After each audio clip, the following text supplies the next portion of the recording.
Let's take a trip. I'm guiding you, a group of successful leaders, on a hike up a sacred mountain near Tecate, Mexico. The view is spectacular, as is the company. I feel like I've won life's lottery. When out of the corner of my eye, I see something slithering on the path before us. And with a single thought, snake, that glorious moment is gone. Suddenly, I start to hyperventilate. Major organ systems are shutting down. I need to pee like a pack mule. I need a plan. John Wayne comes to mind. When he got bit by a rattlesnake, he cut an X in his own hand, sucked out the venom, spit it out, saved his own life. So with my hand on my pocket knife, prepared to perform major surgery on myself, I realized that I am not going to be able to suck my own ankle. And I am going to die. Somehow I take a step forward and I see that that snake is just a rope that's fallen off someone's saddlebag. Note, I still need to pee like a pack mule. But let's come off the mountain back to our seats because I have a question for you. What caused my stress that morning? Was I really being threatened by a piece of rope? No, of course not.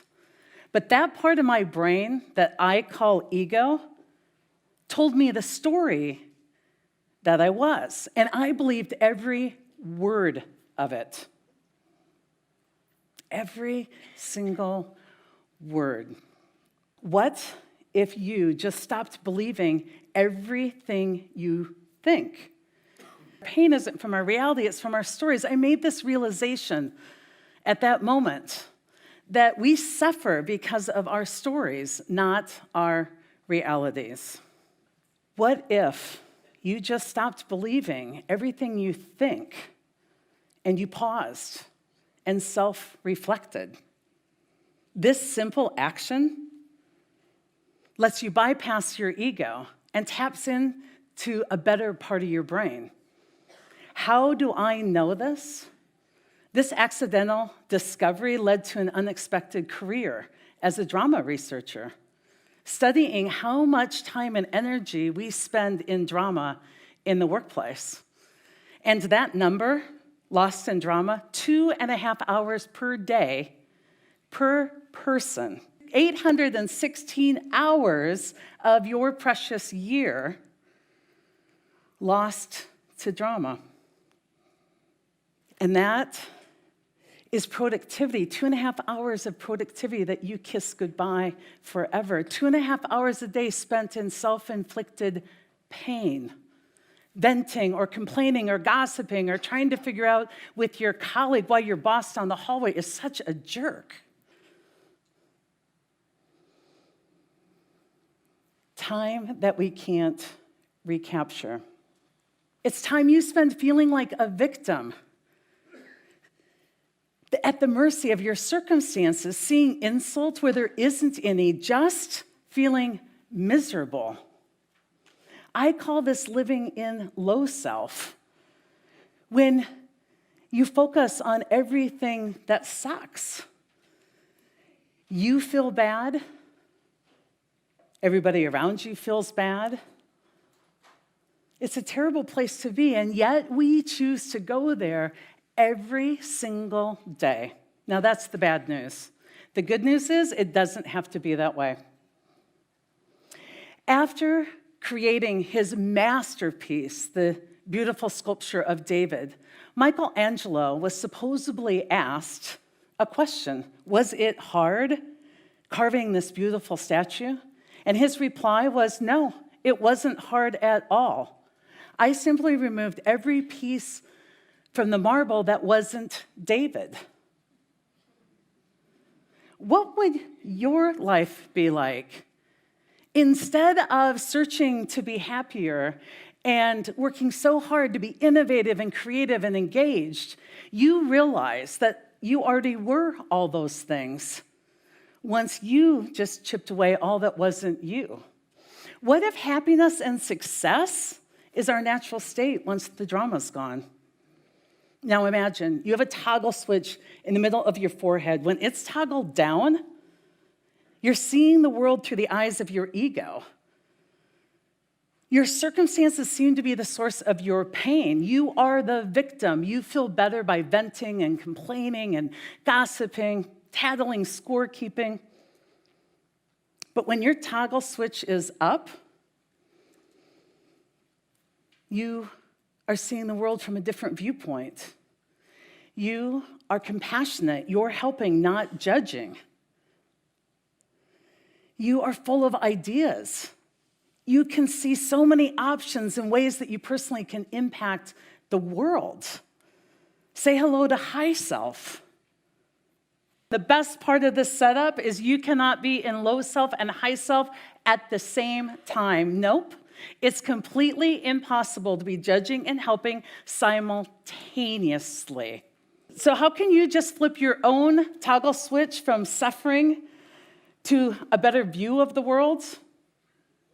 It's simple. Self-reflection.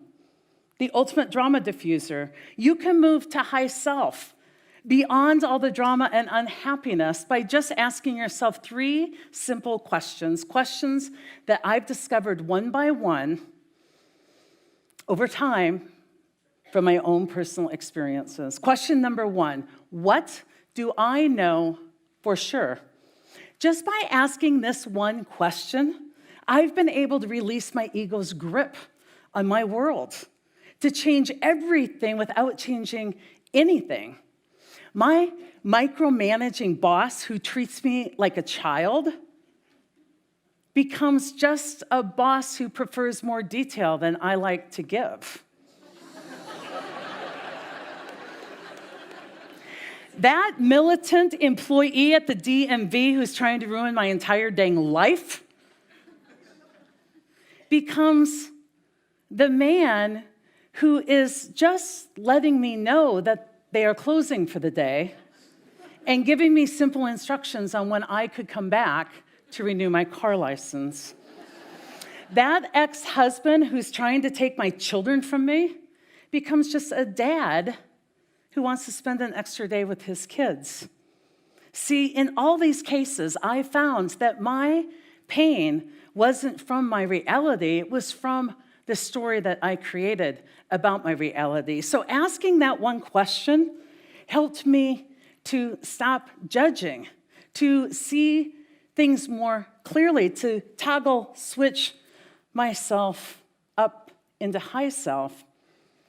When we ask ourselves the question, what do I know for sure?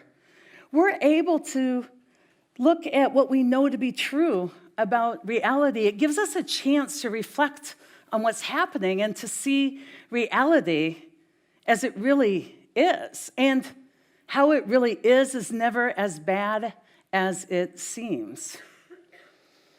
That question helped me to stop judging. And I found that when I stopped judging, my natural inclination was helping.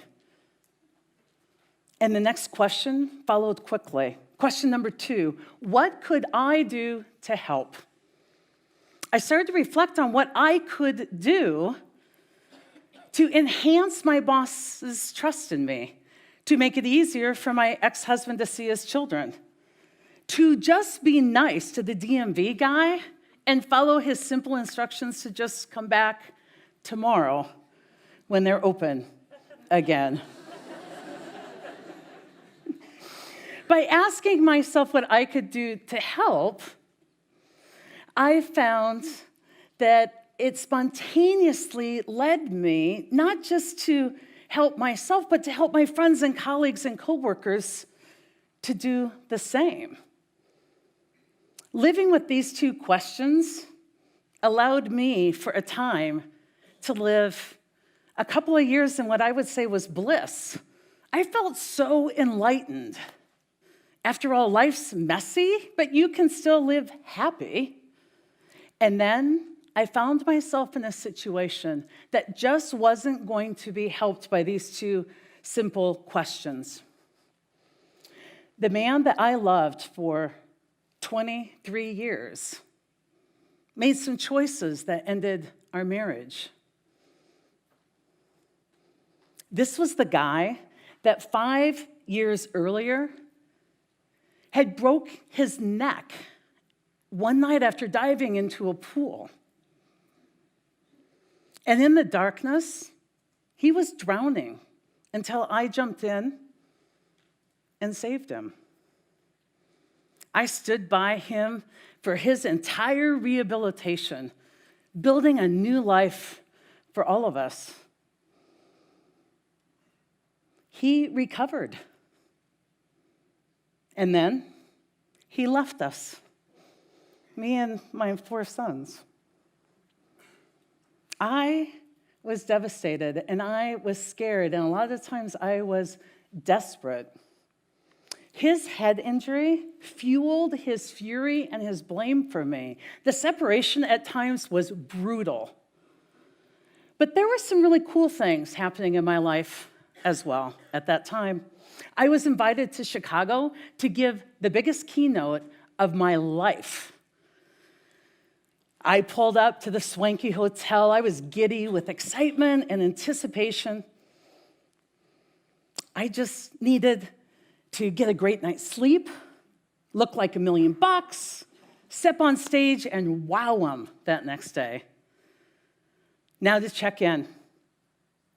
What? My credit card's been denied? No worries, I have another. And another. And then the reality became clear. My son's father had maxed out every credit card in order to secure assets for himself during our divorce. I had no money. I had no place to stay that night. I had no options. I grew furious. My big day tomorrow had been ruined. He had taken that from me. And my ego came calling hard. But wait, I have these two questions. What do I know for sure? Well, I know that I'm working my damn butt off trying to make it all work for everybody, supporting everybody, raising the kids, juggling everything to make it work. What could I do to help? Yeah, I had no intention of helping him. My questions were failing me. And then, from someplace deep inside, a new question arose when I needed it most. Question number 3, what would great look like? If I was great in this moment, what would great look like? Well, great would be succeeding in spite of the circumstances, joyfully, for me, for my kids, and yes, even for him. I moved right into what do I know for sure? Right past helping, but into innovation. I moved right through all of that. And suddenly, the questions took on a new life. What did I know for sure? I had no place to stay. Really? I had a rental car. The seats folded down. I found a place to park, and I set an alarm. Looked like $1 million? The hotel had a spa. All I had to do is wait for a guest to enter the spa with her key and piggyback right behind her. And you know what? The keynote went great. I was able to rise above the conflict with my husband to a place beyond all of that, to a place from which I could engage with the world and have the impact I felt like I was born to have. Great in this situation meant being the best working mom I could be for my kids and create a fabulous new chapter. Great meant taking that stage and being in the moment and bringing my research to the workplace and the workplace. I was able to not focus on my ego story, but to focus on what I knew for sure and how I could help and on being great somehow. And by doing that, I was able to help a lot of people ditch the drama in their lives as well. 3 simple questions. Gifts to me from my highest self in my time of need. And I would love for these 3 questions to be my gift to all of you, along with my favorite quote from a Sufi poet named Rumi. Out beyond the ideas of right doing and wrong doing, there is a field. I'll meet you there, and I'll be the one who's smiling. Thank you.